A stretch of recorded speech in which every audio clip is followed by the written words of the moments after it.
Olá, sejam bem-vindos à disciplina de projeto mecânico, concretamente a aula para o cálculo cinemático dos acionamentos. Esta aula será basicamente uma aula introdutória, ao projeto mecânico e aos acionamentos no geral. Então vamos dar aqui uma visão geral, um pouco específica em alguns pontos sobre como proceder o cálculo cinemático de acionamentos. Vamos falar um bocadinho antes do que são acionamentos, né? Bom, o acionamento pode ser um conjunto composto por máquinas e transmissões que são tipicamente usados para acionar o órgão executivo ou o órgão que realiza trabalho. Né? Bom, a constituição dos acionamentos pode ser basicamente os acionamentos são constituídos por motores elétricos e para as transmissões mecânicas. Né? E na saída das transmissões mecânicas, ou ao vez de saída das transmissões mecânicas, é acoplado diretamente ao veio executivo, né? Ou simplesmente ao órgão executivo, que é o elemento que vai realizar o trabalho pretendido.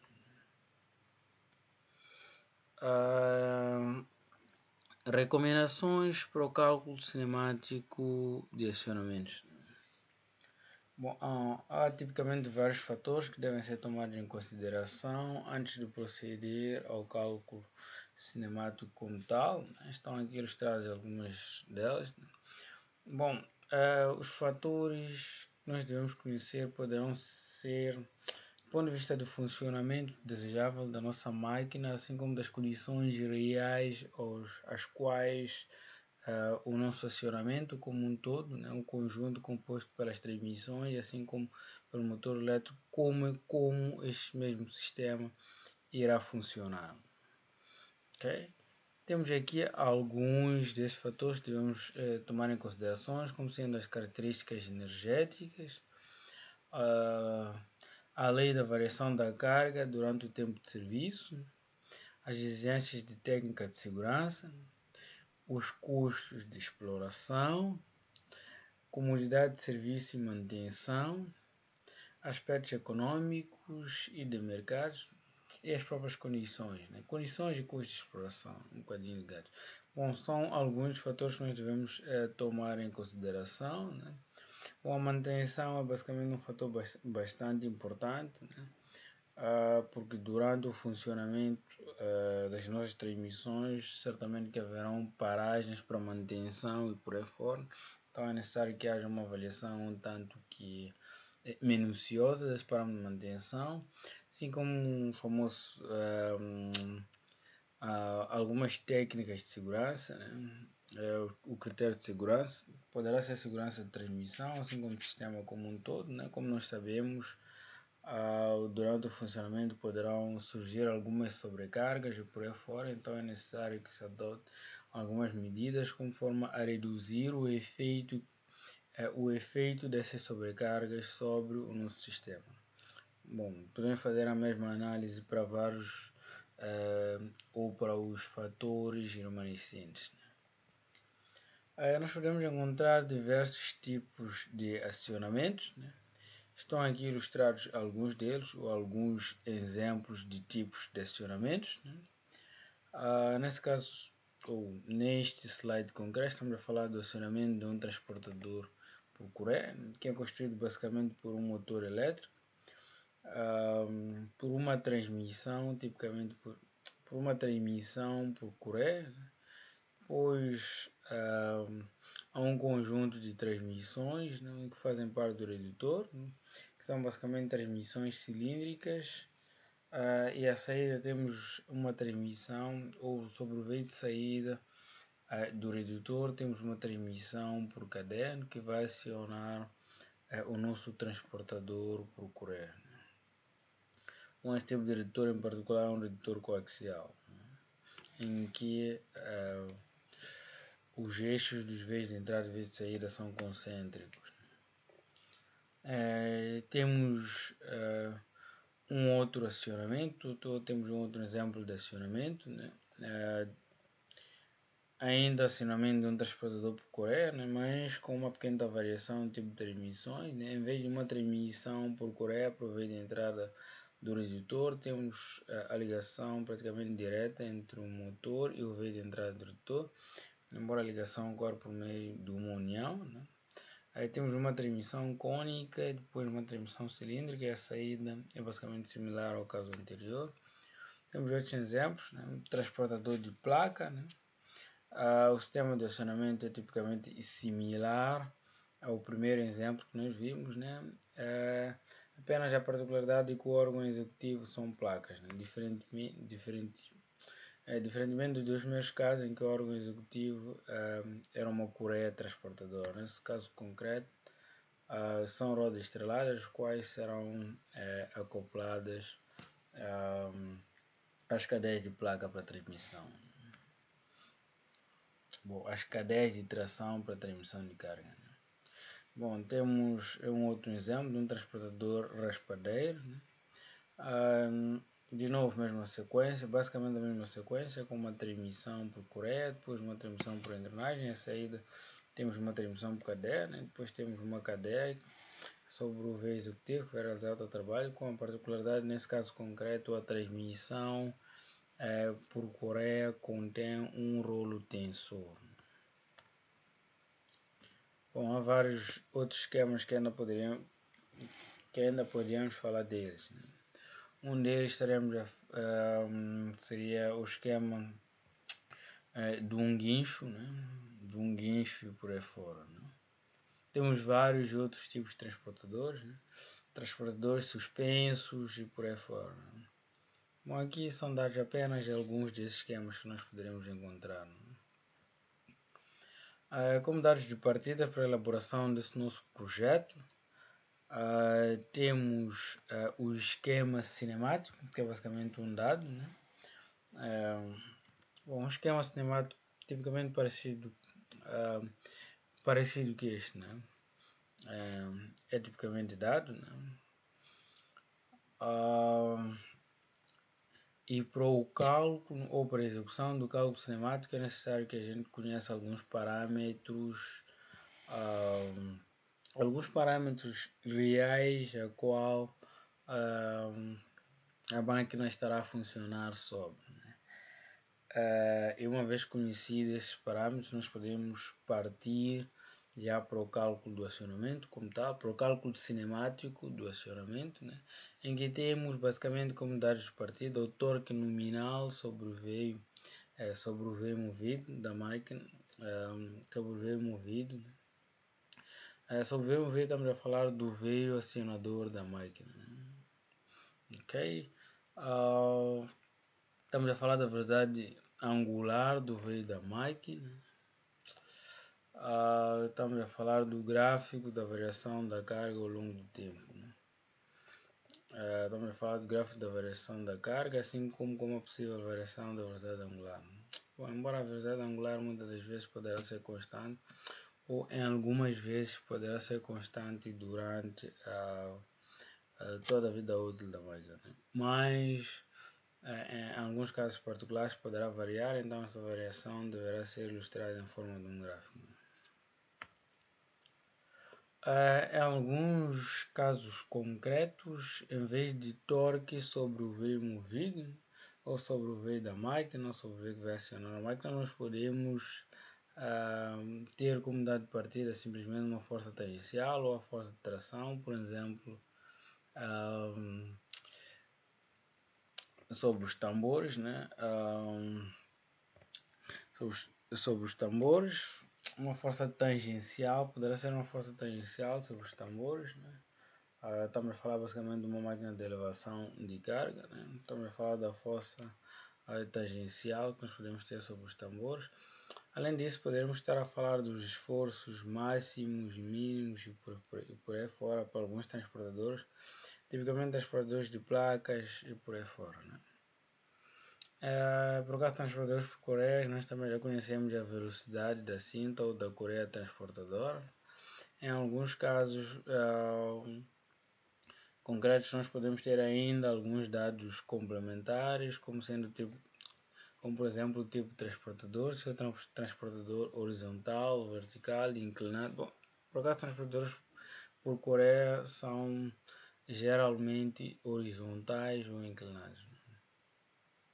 Bom, é quase que impossível encontrar um transportador por Coreia vertical. Né? Podemos ainda ter alguns outros parâmetros reais ao quais o acionamento ou a máquina estará a funcionar, como por exemplo o clima, né? Temperatura ambiente, umidade e por aí fora. Né? Presença de poeiras. Bom, todos esses parâmetros né? Poderemos considerá-los como sendo dados de partida. Né? Uma vez conhecidos os dados de partida, né, para o cálculo cinemático, basta-nos apenas calcular a potência requerida para o veio do motor elétrico. Né? Basta-nos escolher, uma vez conhecida a potência requerida para o veio do motor elétrico, logicamente que logo a seguir ao cálculo dessa potência nós vamos escolher o motor elétrico, né? Que deve ser a potência calculada deve ser menor ou igual à potência tabelada, ou por outra, a potência tabelada deve ser maior ou igual à potência calculada. Então, a mesma coisa, né? Dita de outra forma. Né? Depois passamos à determinação do rendimento geral ou por outra. Né? Antes da determinação do rendimento, bom, embora são bases bastante similares, né? Mas ok, podemos considerar determinação do rendimento geral do nosso sistema, né? Assim como a determinação da relação de transmissão geral.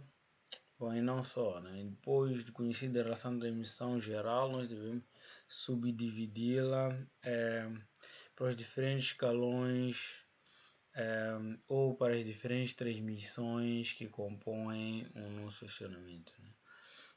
Uma vez feito isso, passamos para a fase final, que tipicamente comporta a determinação das frequências de rotação, potências e torques em cada um dos veios, né, que compõem o nosso acionamento. Né?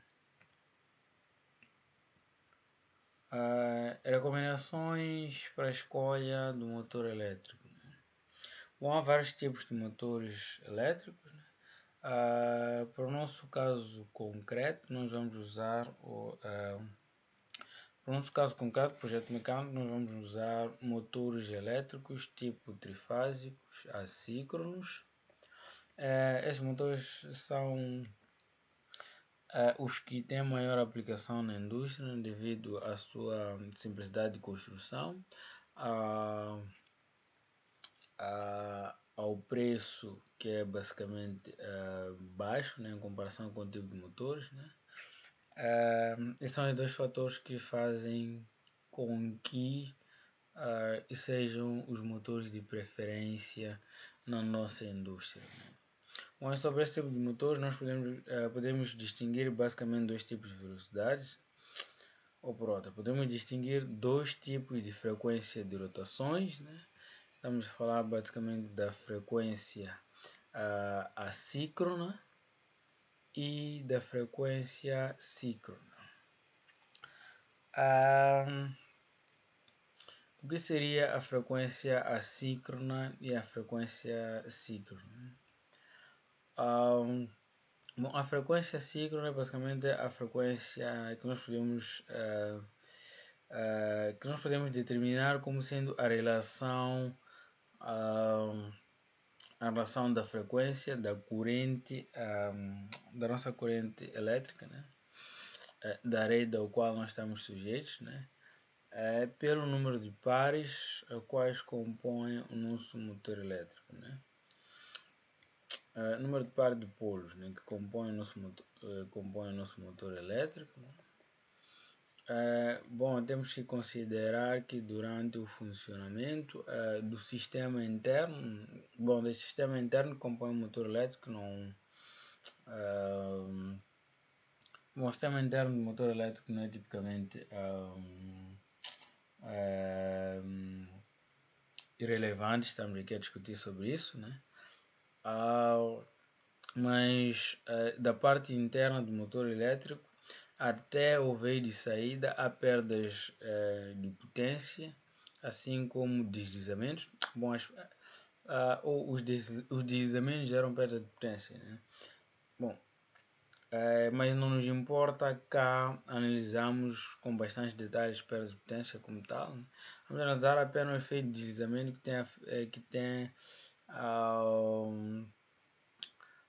que tem consequências mais notórias, né? Bom, digo consequências entre aspas, né?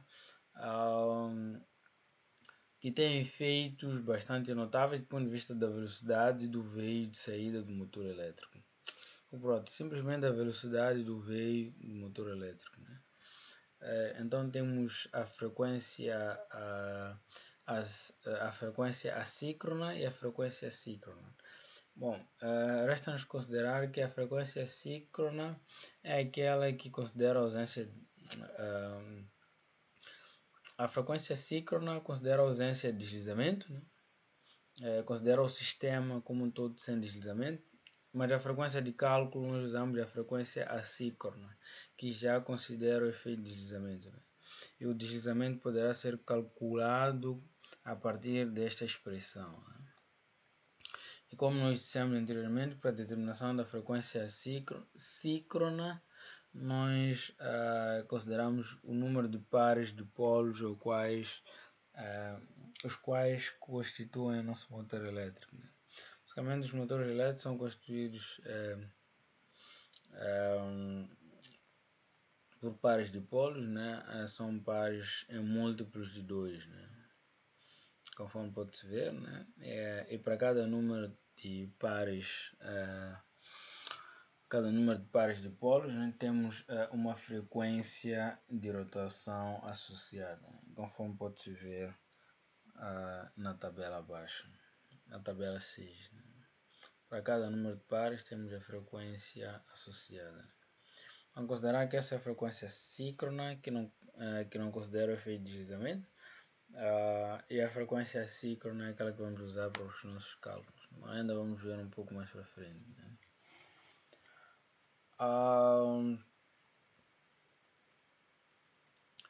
Os motores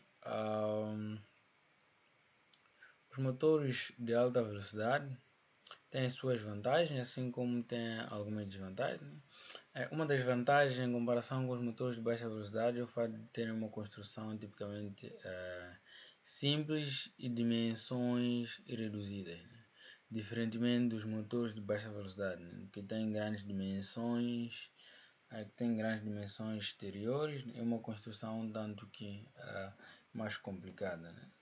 Com dimensões maiores, porque comportam um maior número de pares de polos, né? Bom, é uma das razões, né? E pelo fato de comportar um maior número de pares de polos, poderá estar associado aos preços que são tipicamente mais elevados em comparação com os motores de alta velocidade, né? Bom, sempre que possível usar-se um motor de alta velocidade é sempre melhor, entre aspas, né? É sempre melhor, não volto a repisar, entre aspas. Bom, olhando de uma forma bastante superficial, poderemos considerar que é melhor porque tem dimensões reduzidas e são mais baratos, né? Embora se o veio do órgão executivo funciona sob frequências de rotações bastante reduzidas, significa que as transmissões serão muito onerosas, né? Então é uma avaliação, né, um pouco mais detalhada que deve ser feita. Não é simplesmente tão linear conforme eu disse, né, na afirmação anterior. Do ponto de vista comercial, os motores são limitados até uma frequência. Não são limitados, né? Os motores mais comuns limitam-se a uma frequência de 150 RPM, né? Para os motores mais comuns que nós podemos encontrar um pouco de todo tipo de indústria, né? Para a utilização de motores com frequência de rotação do veio de saída abaixo de 650 rotações por minuto, é necessário que haja uma argumentação técnica bastante forte para a concretização, né? Temos aqui algumas regras para a designação dos motores elétricos. Bom, isto cada um pode ver com um bocadinho de detalhe, né? Mas tem aqui o número da série, né? Depois tem o tipo de motor, a signo. Bom, isto é um tanto que constante, né? Para os motores que nós vamos usar aqui, né? Depois temos a terceira seta, bom, de baixo para cima, né? Não de cima para baixo, né? A terceira seta que indica a designação do grau de proteção. H blindado e com o sinal significa que o motor é apenas fechado e com ventilação. Bom, fazemos a mesma lógica para todas as outras setas. Bom, acho que não importa que perdemos muito tempo com isto. Ponto de vista de leitura, né? A leitura vai obedecer a mesma sequência, né? Bom, número de série é 4, motor é assíncrono. Não temos aqui a indicação da letra H, significa que o motor é fechado e ventilado, né?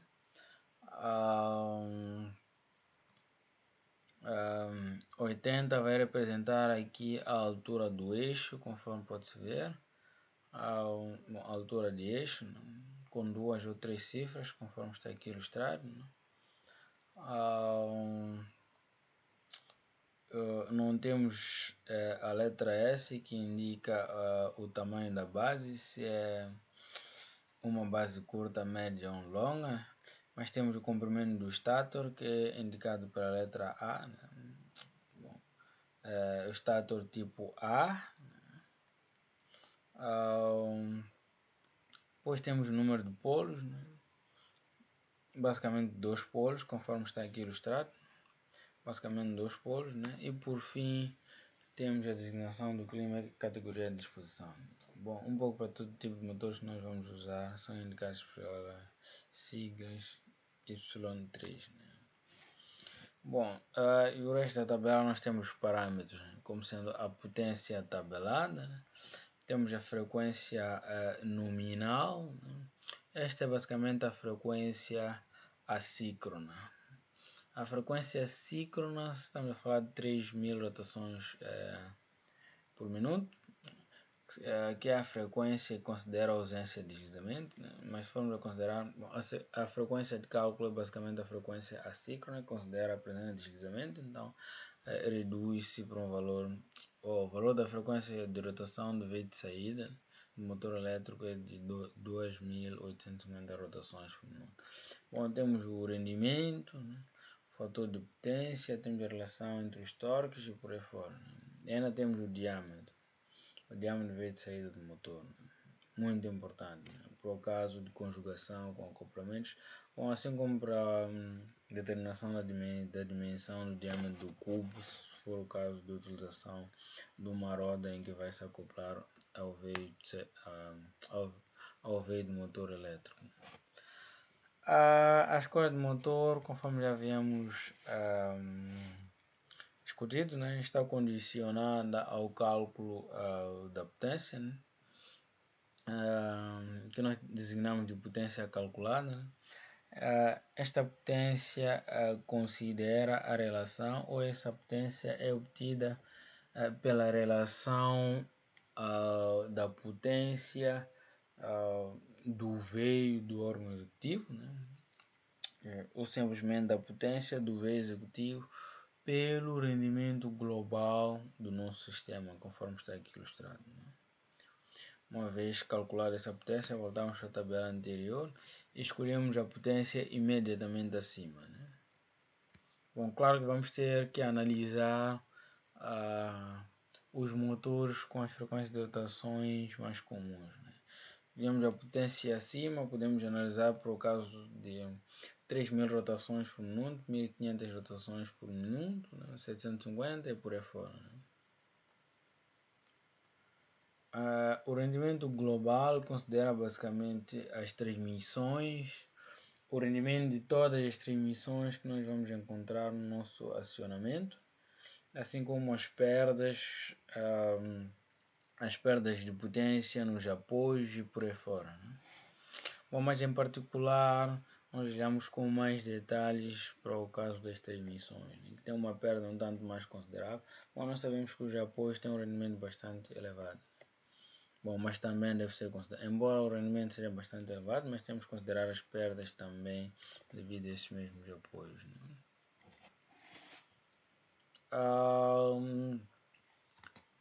Relação de transmissão geral e a sua partição, né? Uma vez conhecida a velocidade e a frequência de rotação do veio do órgão executivo, uma vez escolhido o motor elétrico, passaremos a conhecer também a frequência de rotação do veio do motor elétrico. Então, a determinação da relação de transmissão geral será dada como a relação entre a frequência de rotação do veio do motor elétrico pela frequência de rotação do órgão executivo, conforme está aqui ilustrado. Então, dessa forma, nós obtemos a relação de transmissão geral, né, para todas as nossas transmissões, né? E uma vez conhecida essa nossa relação de transmissão geral, significa que vamos ter que reparti-la um pouco por todas essas transmissões, né? Ok? Conforme está aqui ilustrado, a relação de transmissão geral deverá depois ser repartida por todas as transmissões que compõem o nosso acionamento. Há várias recomendações para a repartição da nossa relação geral, né? Temos aqui a primeira recomendação. Antes da repartição como tal, temos a primeira recomendação, que é a escolha do número de escalões que vão compor o nosso sistema de redução, ou simplesmente o número de escalões que compõem o nosso redutor, né? Por causa das relações entre emissão gerais, ou por outra, nós escolhemos os valores, ou melhor, escolhemos o número de escalões que compõem a nossa transmissão em função da relação de transmissão geral. Nós temos uma relação de transmissão de apenas 4 unidades, né? Significa que podemos ficar, por exemplo, com um redutor cilíndrico de apenas um único escalão. Está dentro, né, do intervalo recomendado, né? Mas podemos fazer a mesma lógica um pouco para todo tipo de transmissões. Aí para 2 escalões, bom, se temos uma relação de transmissão de por aí 30, né, podemos fazer podemos fazer a mesma análise, né? E podemos escolher um tipo de transmissão específico, né, que vai nos permitir, ou vamos escolher um número de escalões ótimos, né, que vai nos permitir garantir essa redução de 30 unidades, né. Se temos uma relação de transmissão ainda maior, né, como por exemplo 500, né, vamos escolher também número de escalões e tipo de redutor, né, que nos permite obter os valores de relação de transmissão geral pretendidos. Com relações de transmissões gerais bastante elevadas, nós somos obrigados, entre aspas, né, a optar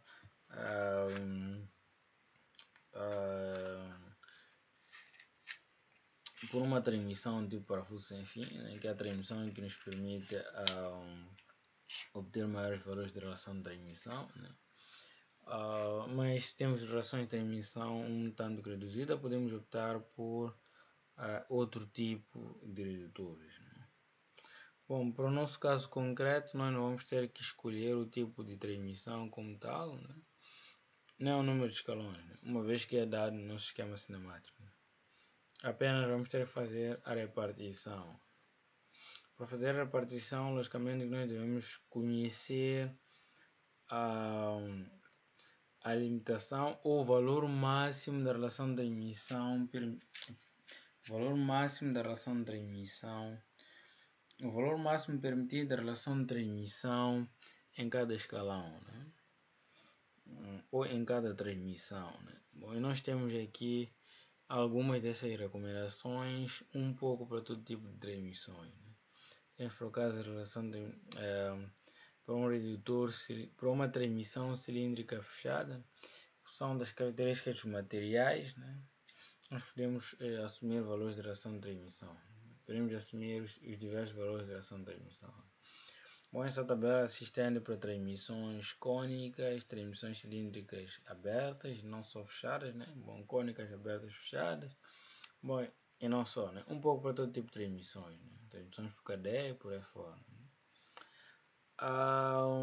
Uma vez conhecida a relação de transmissão geral, uma vez também conhecido o número de escalões que compõem o nosso redutor, uma vez já conhecido o limite máximo ou intervalo recomendado como relação de transmissão, né, para cada transmissão. Bom, passo a repetição, né, para cada relação de transmissão. É necessário também conhecermos os valores de relação ou aproximarmos o intervalo escolhido, né, os valores de relação de transmissão a um valor de relação de transmissão normalizado. Bom, sempre que possível trabalharmos com valores normalizados, melhor, né? Então temos aqui uma tabela em que nos é apresentado alguns valores de relação de transmissão normalizados. Para transmissões cilíndricas ou cônicas fechadas, né, de um redutor de apenas um único escalão, temos aqui algumas recomendações. Para valores de relação de transmissão de parafuso sem fim normalizados, atenção, são valores normalizados, temos aqui os valores recomendados, né? Temos duas séries. Bom, a série 1, tipicamente a série preferencial, né? Se não podemos usar a série 1, podemos optar pela utilização da série 2, né?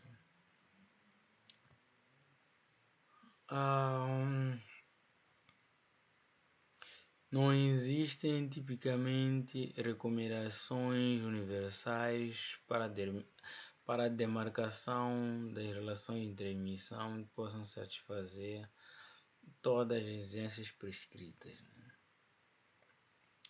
Bom, infelizmente não existem, né?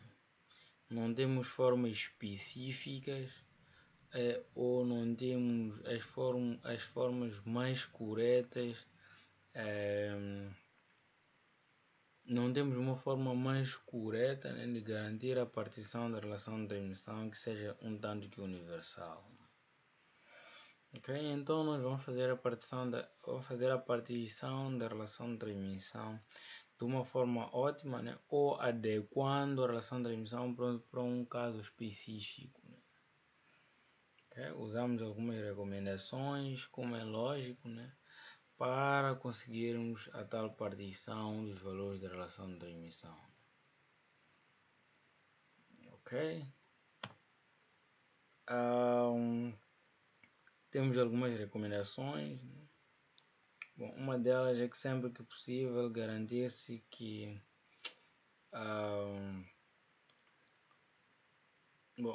sempre que possível garantir a lubrificação ou sempre que possível, no caso concreto de uma transmissão por engrenagens cilíndricas, se temos diâmetros ou se temos uma relação de transmissão que nos permite obter diâmetros muito próximos, é sempre melhor, pois vamos garantir que as duas rodas estejam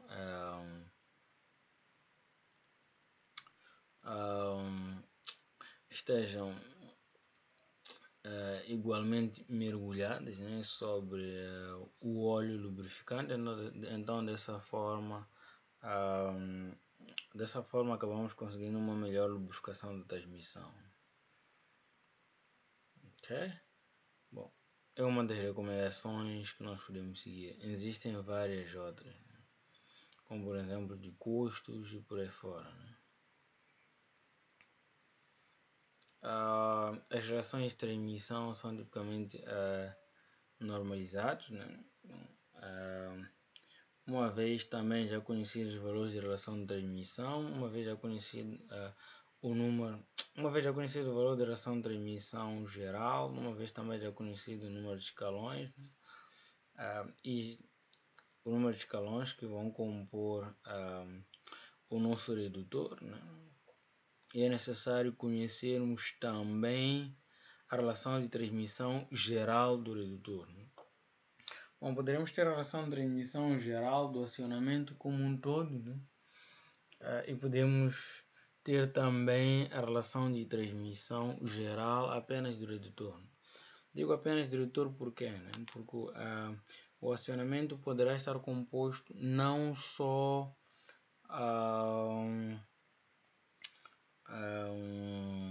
não só pelo redutor, né? Poderemos ter transmissões abertas, né?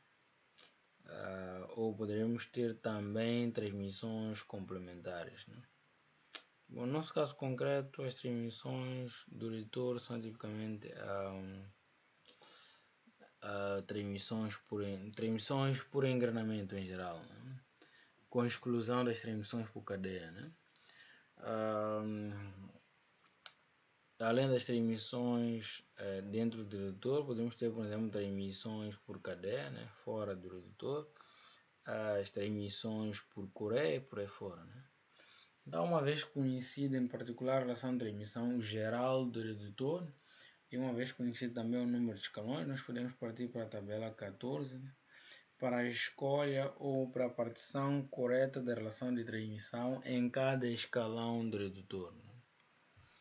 Ok? Então, temos aqui as recomendações, né? Para um redutor de apenas um único escalão, temos aqui os valores recomendados. Esses valores já são tipicamente valores normalizados. Quando temos redutores de dois escalões, né? Em função da relação de transmissão geral do redutor, né? Se for a relação de transmissão geral do redutor igual a 10, por exemplo, nós podemos optar por duas transmissões do tipo 2.5 e outra transmissão igual a 4. Né? Ok? Bom, e por aí fora, né? Fazemos a mesma análise para redutores de 3 escalões, 4 escalões e por aí fora. Bom, embora os redutores mais comuns, ou para o nosso caso concreto, nosso projeto mecânico, o redutor com maior número de escalões provavelmente será um que tenha máximo 2, né? Máximo dos máximos 3 escalões. Temos aqui algumas notas, né? Que esses dados poderão também ser usados para redutores tipo cônicos, né? Mas no caso concreto de utilização desse sistema de partição para redutores cônicos, é necessário considerar que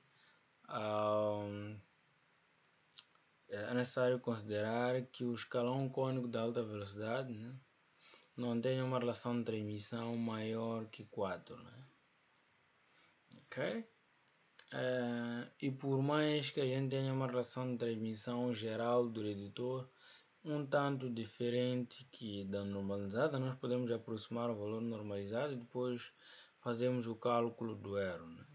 Se o cálculo do erro for menor que 4%, significa que nós podemos aceitar a aproximação, né? E simplesmente continuar com o nosso cálculo. Bom,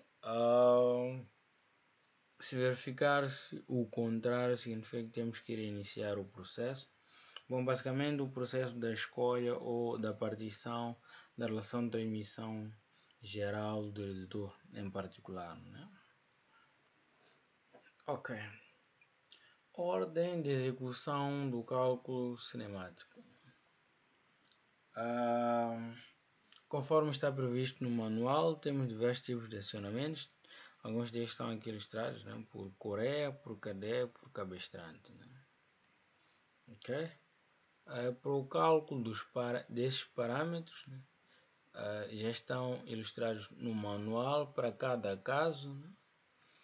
Para cada caso já há uma sequência recomendada para o cálculo da até potência do veio do órgão executivo, né? Potência, determinação da potência e de algumas dimensões principais ou de algumas dimensões guias do órgão executivo, né?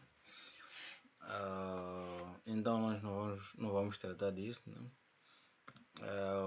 Em caso de dúvidas, nesses pontos é só simplesmente entrar em contato, né? Estaremos sempre disponíveis para ajudar-vos a entender. Ok? Aí nós vamos uma vez já concluído esse processo, né, de determinação de alguns parâmetros do veio do órgão executivo em particular, né, a falta da potência do órgão executivo, da velocidade, de algumas dimensões principais, né. Vamos passar a olhar para um bocadinho mais detalhes para o sistema de transmissões como um todo, né? E olhando para o sistema de transmissões como um todo, nós podemos determinar o rendimento geral do nosso sistema de transmissões. Bom, o rendimento, nesse caso concreto, estamos a falar do rendimento mecânico, né? Nosso sistema de transmissões. Bom, e uma vez conhecido a potência que já foi calculada naqueles pontos 1.2, 1.1, 1.2, 1.3, uma vez conhecidos a potência do veio do órgão executivo e uma vez conhecido também o rendimento geral do sistema, nós podemos determinar o valor da potência, né, que nós designamos de potência de cálculo, né, ou simplesmente potência calculada, né, que é a potência requerida no veio do motor elétrico. Ok, então dessa forma, e uma vez conhecida a potência calculada, né, com o auxílio de algumas tabelas nós podemos proceder à escolha do motor elétrico, né? Vamos proceder à escolha do motor elétrico, né? E uma vez escolhido o motor elétrico nós podemos partir para a determinação da relação de transmissão geral, né? Na escolha do motor elétrico nós vamos conhecer dentre vários parâmetros, um deles será a frequência de rotação do veio de saída, e pela frequência de rotação do veio de saída do motor elétrico nós podemos ter eu vou chamar o veio de saída do motor elétrico como simplesmente frequência de rotação do motor elétrico. Estou a falar em concreto da frequência de rotação assíncrona, não frequência de rotação síncrona. Então podemos determinar a relação de transmissão geral como sendo a frequência de rotação do veio do motor pela frequência de rotação do veio de saída. O veio de saída estamos a falar do veio do órgão executivo, que é a frequência de rotação que nós previamente determinamos nos pontos 1.1, 1.2 e 1.3.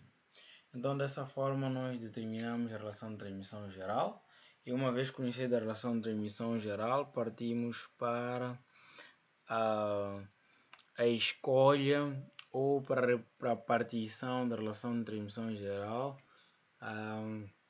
um pouco por todo o sistema que compõe o nosso acionamento.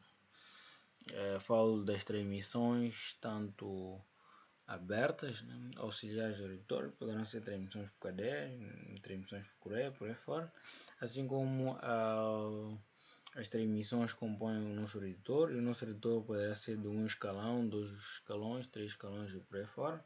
Então podemos proceder à partição da relação de transmissão um pouco por todo o nosso sistema de transmissões. Essa partição poderá ser feita com o auxílio das tabelas 11 e 12 do ponto 1.6.2 do nosso manual, assim como da tabela 14.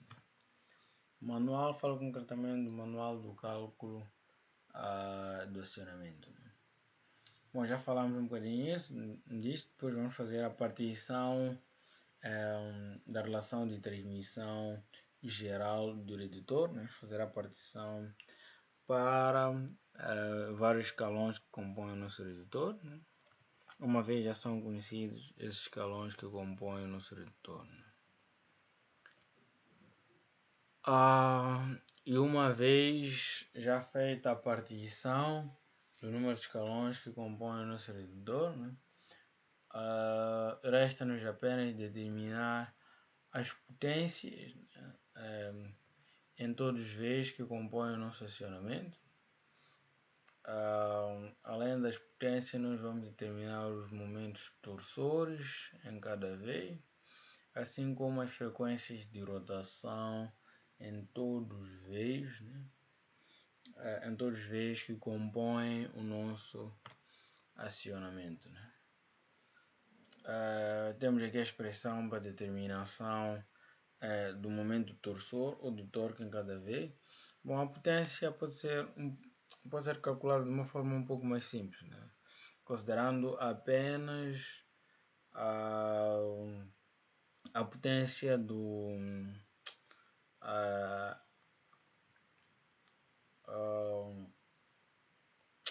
para determinar a potência do elemento subsequente, né?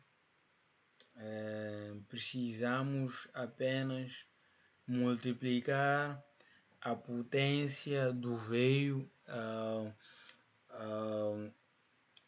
motor pelo rendimento da transmissão, que permite-nos pelo rendimento da transmissão que permite-nos transmitir o tal movimento, né? Então, dessa forma podemos obter as potências de todos os veios, né?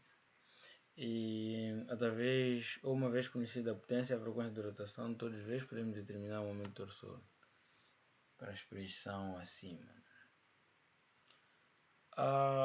Temos aqui um exemplo de cálculo cinemático de um acionamento, nesse caso concreto, no acionamento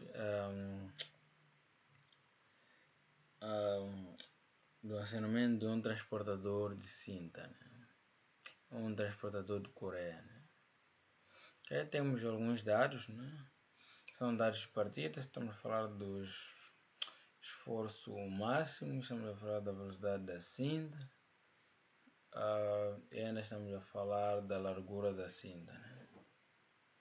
Bom, temos aqui alguma legenda, né? O ponto 1 vai nos indicar o motor elétrico. Bom, pela numeração romana, né? 1 vai nos indicar o motor elétrico, 2 a transmissão por uma correia trapezoidal, o 3, cadê o 3? Né? Okay. O 3 indica-nos a transmissão ou indica-nos o primeiro escalão de transmissão dentro do nosso redutor, né? O 4 significa o segundo escalão de transmissão dentro do próprio redutor. De notar que a inclinação, essa pequenita inclinação significa que é um redutor por engrenagens cilíndricas de dentes helicoidais, né? Por isso temos aqui esse pequenito símbolo, né, que indica este tipo de dentes, né? O ponto 5 vai indicar uma transmissão por cadeia, né? Uma transmissão aberta por cadeia. E o ponto 6 indica-nos o motor e o transportador em si. Bom, o ponto 6 indica basicamente, de uma forma geral, o transportador, né? Poderá ser composta pelo tambor, a correia transportadora e por aí fora.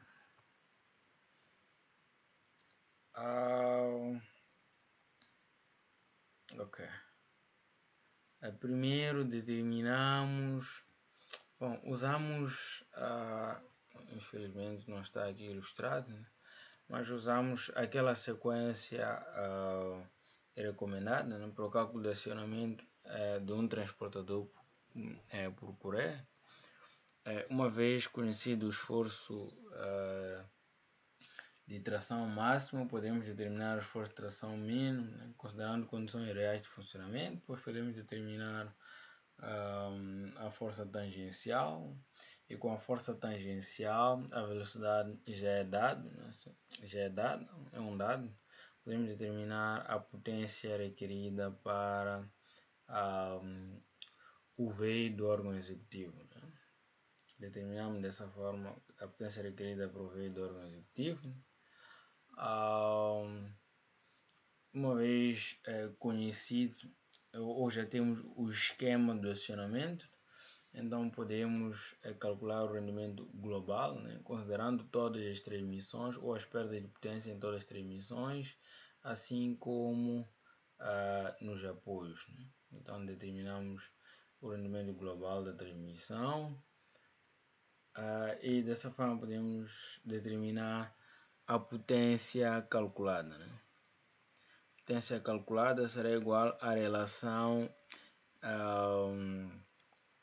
bom, potência calculada, estamos a falar da potência necessária no veio, estamos a falar da potência necessária no motor elétrico, né? Ou no veio do motor elétrico, né? Que é dado como sendo a potência do veio, do órgão executivo pelo rendimento global. Depois vamos à tabela, né? Vamos retirar os motores elétricos com potência imediatamente acima, né? Ok? Temos várias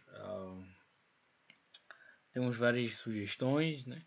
Poderemos ter motores com frequência de rotação de 3.000 rotações por minuto, né?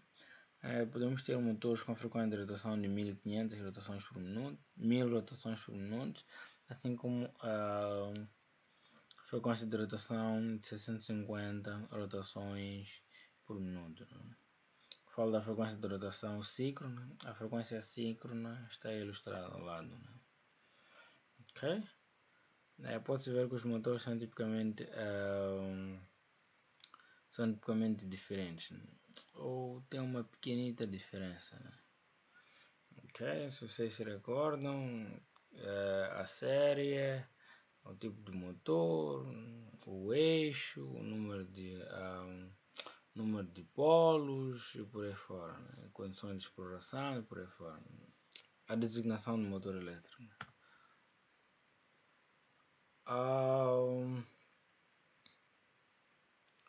Uma vez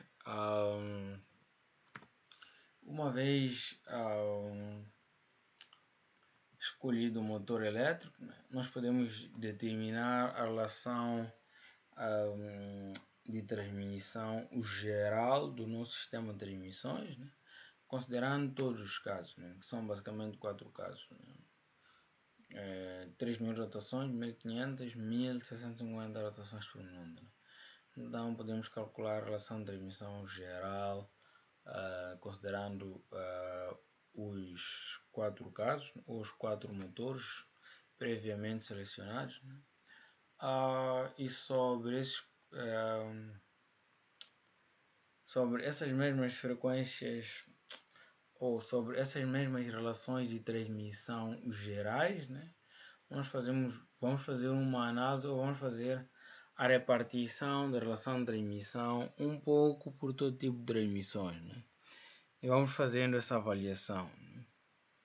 Mas estão aqui ilustrados alguns desses exemplos. Conforme pode-se ver, para o caso do motor de 3.000 rotações, tínhamos que a relação de transmissão geral para todas as transmissões 123. Né? Para o motor de 1.500 rotações por minuto, temos aqui a relação de transmissão geral e assim sucessivamente, né? Para os outros motores. Né? Conforme está aqui ilustrado, né? A relação de transmissão geral. Né? Estão aqui as repartições sugeridas. Como posso observar, em todos os casos, bom, esta é a tentativa número 1. Né? Mas é basicamente iterativo, não é um trabalho de tentativas. Né? A tentativa número 1, nós fazemos ou escolhe-se a relação de transmissão do editor igual a 10, igual a 10 para todos os casos. Né? A relação de transmissão da cadeia é igual a 4 para todos os casos e variamos apenas a relação de transmissão da correia. Bom, é um dos casos.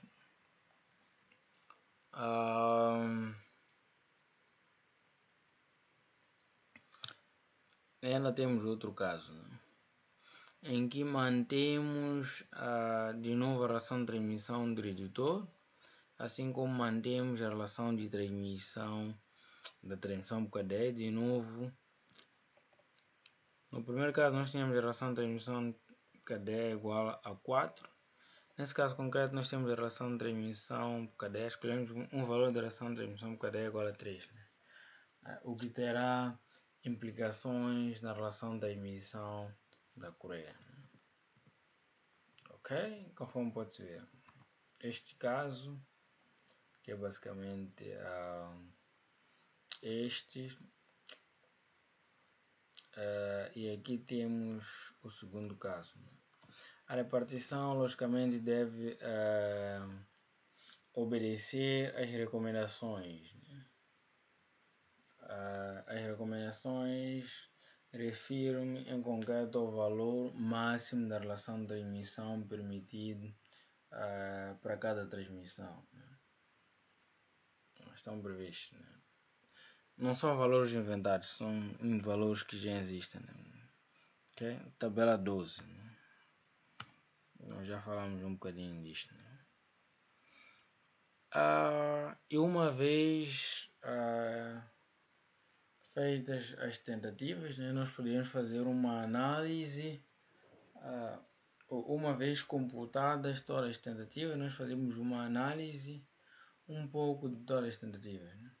Ou ainda podemos fazer outras combinações, como por exemplo o aumento do valor da relação de transmissão do redutor, ou mesmo redução. Várias tentativas até atingirmos um ponto ótimo. E depois vamos extrair conclusões. Nesse caso concreto, pode-se concluir que a variante 1, estamos a falar do motor 3000 rotações, é aprovado é aprovado para as duas tentativas, tanto para a primeira assim como para a segunda tentativa, uma vez que nos permite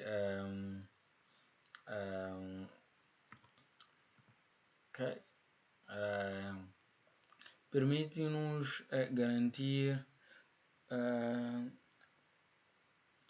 ou garante uma distribuição da relação de transmissão um tanto que equitativa um pouco por todas as transmissões. Ok? Que é a primeira variante. Bom, o que não acontece um pouco pelos outros casos. Se formos olhar para a tentativa número 2, além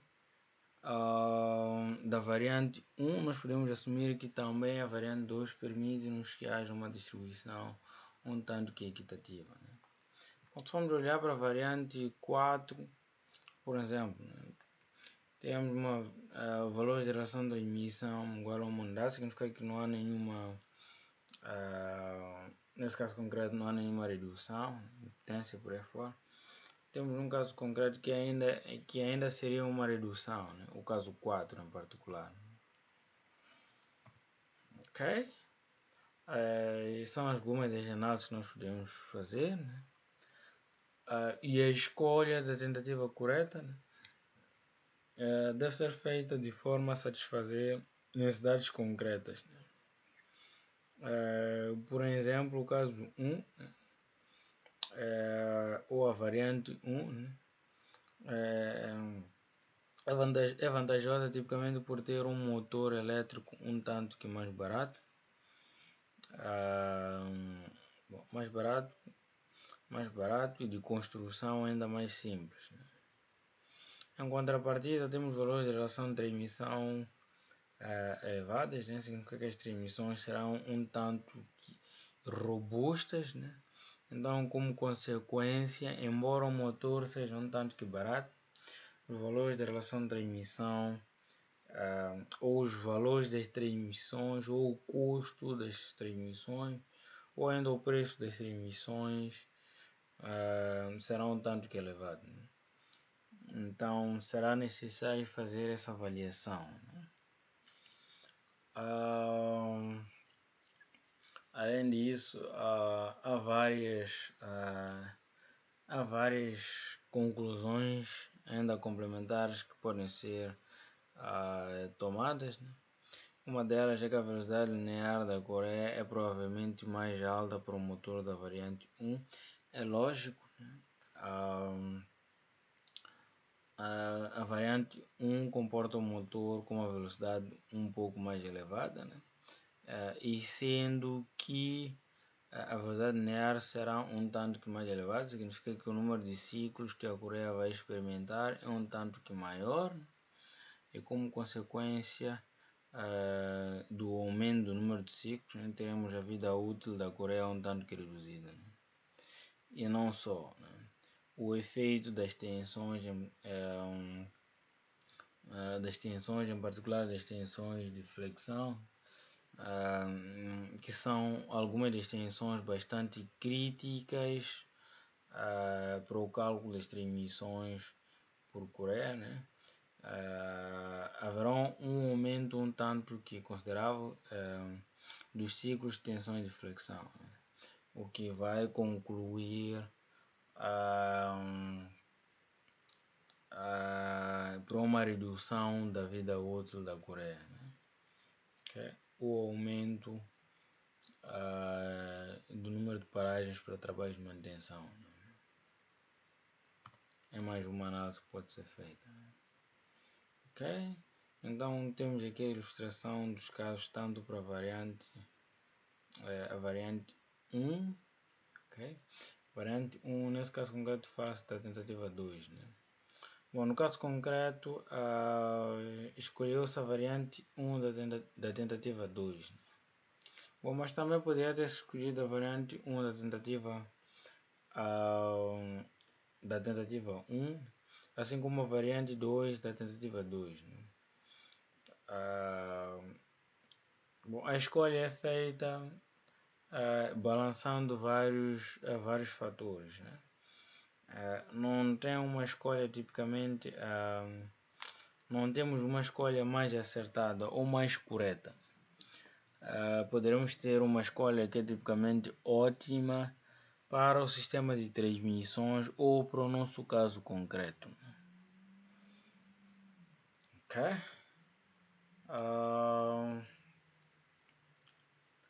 E uma vez conhecida uma vez escolhido o motor elétrico, né, nós podemos completar o nosso cálculo cinemático, né? Através do cálculo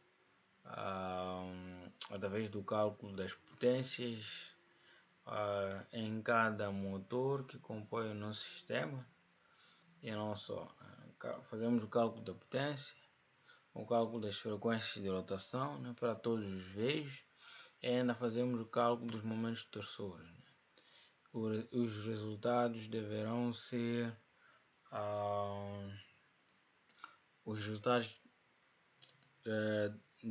apresentados em forma de resumo, né? Em forma de uma tabela. Temos aqui a sugestão do tipo de tabela, ou temos uma tabela modelo que pode ser usada para a apresentação de resultados, né? Ok? Então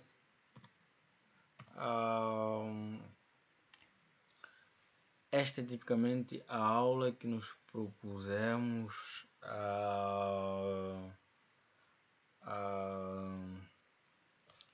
é a aula que é proposta, né, como sendo uma aula guia para o cálculo cinemático dos nossos acionamentos. Bom, logicamente que vão surgindo dúvidas durante o cálculo, né? Bom, em caso de dúvidas, como vocês já sabem, né, simplesmente só entrar em contato e agendamos uma sessão para o esclarecimento das possíveis dúvidas e por aí fora, né? Ok? Então espero que tenham achado a aula útil, né? Que possa ser tipicamente útil para o vosso cálculo cinemático, né? E voltamos a nos ver em uma outra oportunidade, né? Ou em uma outra aula, né? Obrigado e até a próxima aula.